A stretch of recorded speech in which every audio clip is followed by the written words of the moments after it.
അസ്സലാമു അലൈക്കും വറഹ്മത്തുള്ളാഹി. ബിസ്മില്ലാഹി വൽഹംദുലില്ലാഹി വസ്സലാത്തു വസ്സലാമു അലാ അഷ്റഫിൽ മുർസലീൻ വഅലാ ആലിഹി വസഹ്ബിഹി അജ്മഈൻ അമ്മാ ബഅദ്. സ്നേഹവാദം നിറഞ്ഞ പ്രിയപ്പെട്ട ഈ വേദിയുടെ ഉദ്ഘാടകൻ ബഹുമാനപ്പെട്ട രവീന്ദ്രൻ സാർ, അതുപോലെ വേദിയിലുള്ള പ്രാസ്ഥാനിക നേതാക്കൾ, പ്രിയപ്പെട്ട നാട്ടുകാരെ, വിദ്യാർത്ഥി സുഹൃത്തുക്കളെ, അൽഹംദുലില്ലാഹ് 33ാമത് എഡിഷൻ സാഹിത്യോത്സവ കാലത്തെ കാസർഗോഡ് സെക്ടർ സാഹിത്യോത്സവിന്റെ വേദിയിലാണ് നാം സംഗമിച്ചിട്ടുള്ളത്.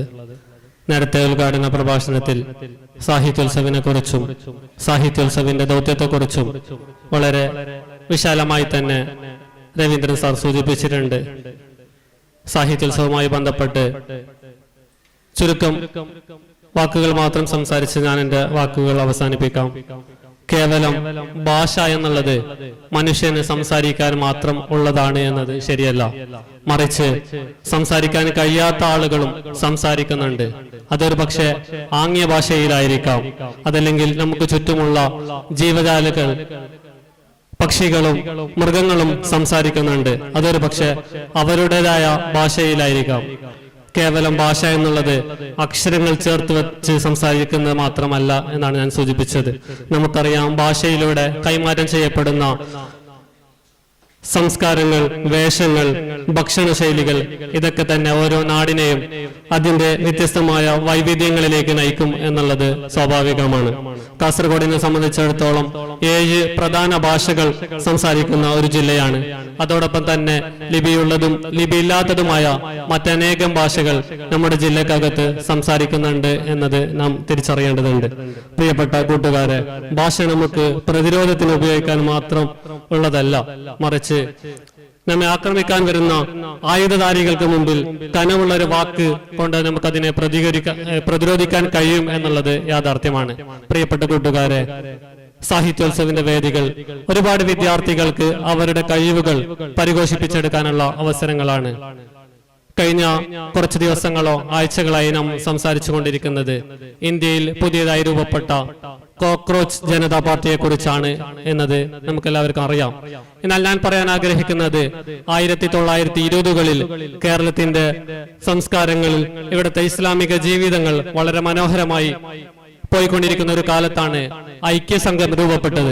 ആ സമയത്ത് നമ്മുടെ ഉലമാക്കൾ അതിനെ പ്രതിരോധിക്കേണ്ടതുണ്ട്, ഇത് നമുക്ക് പ്രശ്നങ്ങളുണ്ട് എന്ന് തിരിച്ചറിഞ്ഞതുകൊണ്ട് ആ കാലത്തെ പണ്ഡിത നേതൃത്വങ്ങൾ വളരെയേറെ ഇതിനെക്കുറിച്ച് ചർച്ച ചെയ്ത് ആലോചിച്ച് 1926കളിൽ സമസ്ത കേരള ജമിയത്തുൽ ഉലമക്ക് നേതൃത്വം നൽകുകയും അൽഹംദുലില്ലാഹ് ആ പണ്ഡിത നേതൃത്വത്തിന്റെ കീഴിൽ നമ്മുടെ ഇസ്ലാമിക പ്രവർത്തനങ്ങൾ വളരെ മനോഹരമായി നടന്നുകൊണ്ടിരിക്കുന്ന സമയത്താണ് വിദ്യാർത്ഥികളെ, മതമേഖലകളിൽ പഠിക്കുന്ന വിദ്യാർത്ഥികളെയും ഭൗതിക മേഖലകളിൽ പഠിക്കുന്ന വിദ്യാർത്ഥികളെയും സമന്വയിപ്പിച്ചുകൊണ്ട് ഒരു വിദ്യാർത്ഥി പ്രസ്ഥാനത്തിന് നേതൃത്വം രൂപം നൽകേണ്ടതുണ്ട് എന്ന ആലോചനയുടെ അടിസ്ഥാനത്തിൽ 1973കളിൽ SSFന് രൂപം നൽകി.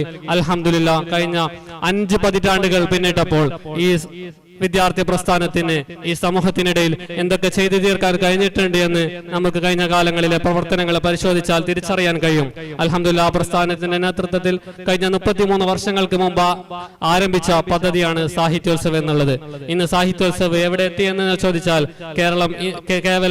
കേരളത്തിൽ നിന്ന് ആരംഭിച്ച ഈ സാഹിത്യോത്സവ് ഇന്ത്യയിലേക്കും ഏഷ്യയിലേക്കും പടർന്നിട്ടുണ്ടെങ്കിൽ 2026 എത്തി നിൽക്കുമ്പോൾ ലോകത്തിന്റെ വിവിധ ഭാഗങ്ങളിൽ, വിവിധ രാജ്യങ്ങളിലൂടെ SSFന്റെ സാഹിത്യോത്സവങ്ങൾ നടന്നുകൊണ്ടിരിക്കുന്നുണ്ട്.